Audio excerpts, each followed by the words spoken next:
Yeah. Distinguished guests, it is with great pleasure and gratitude that I welcome you to this grand summit, India's Top 500 Value Creators 2023. This is one of Dun & Bradstreet's signature events, and it's an honor to have you here because you are key to sustaining the growth of India as well as in relationship with us, the growth of Dun & Bradstreet. The optimism we share about India is not confined just to this country. All across the world, India is today perceived as an engine of growth, as a country that will drive global growth.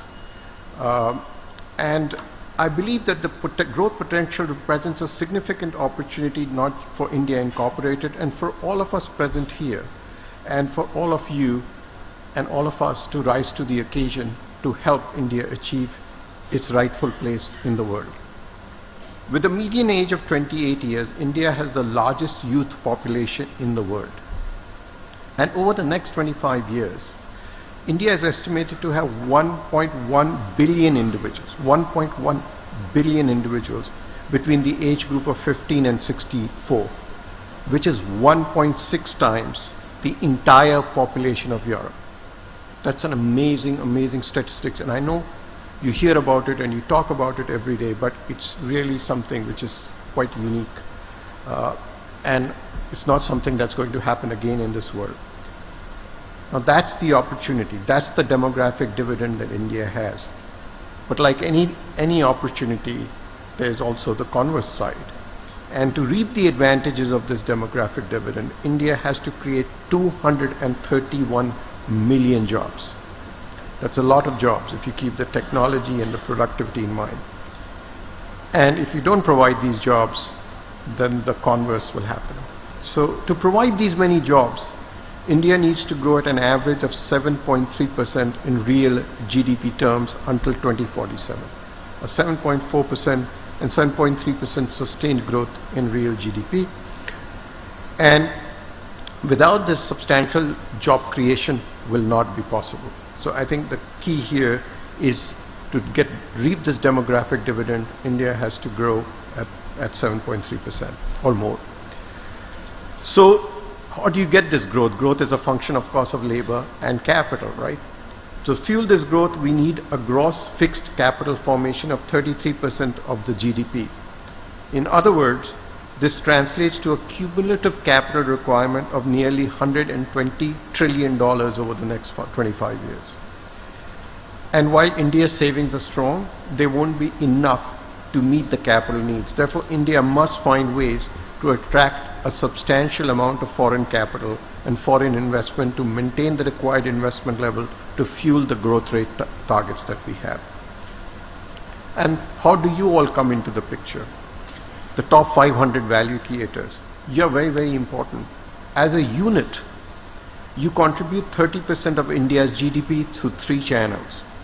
Firstly, your business directly contributes to 9% of India's GDP via way of profit making and providing an income stream for your employees. Secondly, an indirect impact is generated when you procure goods and services from a wide range of suppliers, adding an extra 14%. This channel creates a ripple effect on the broader economy by boosting knowledge transfer and establishing strong backward and forward linkages with other businesses, small, micro, big and large. Lastly, an induced impact accounting for another 8% is created as your employees contribute to the economy through their consumption expenditures.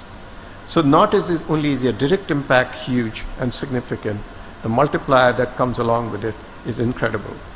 So the group present here, and it presents an important component of what will drive India towards its growth targets.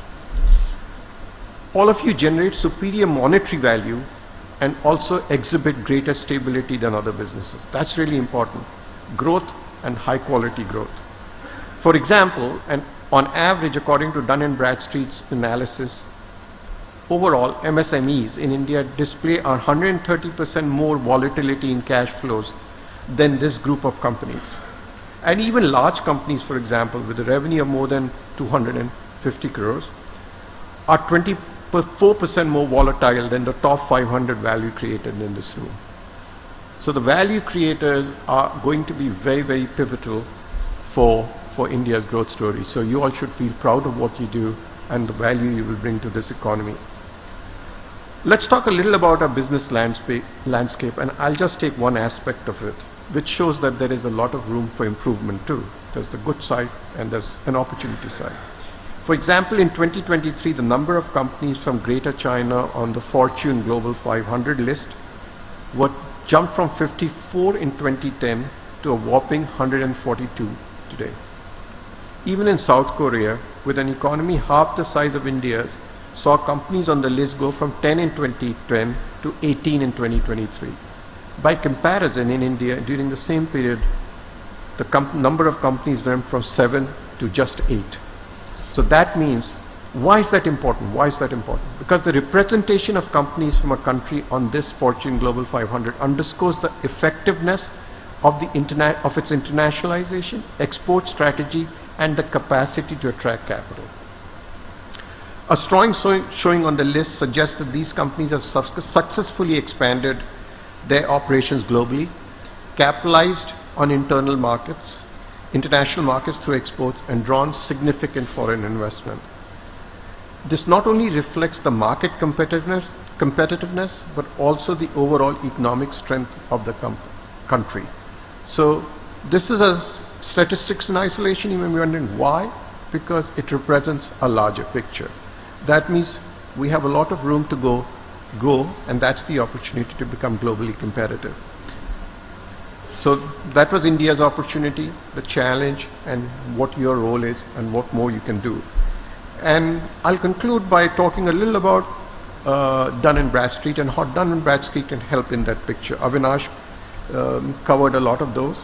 But as the world's leading provider for business decisioning data, we help companies increase productivity, build resilience, adopt sustainable practices. In our 182-year history, we've done that repeatedly with companies from small, big, and large.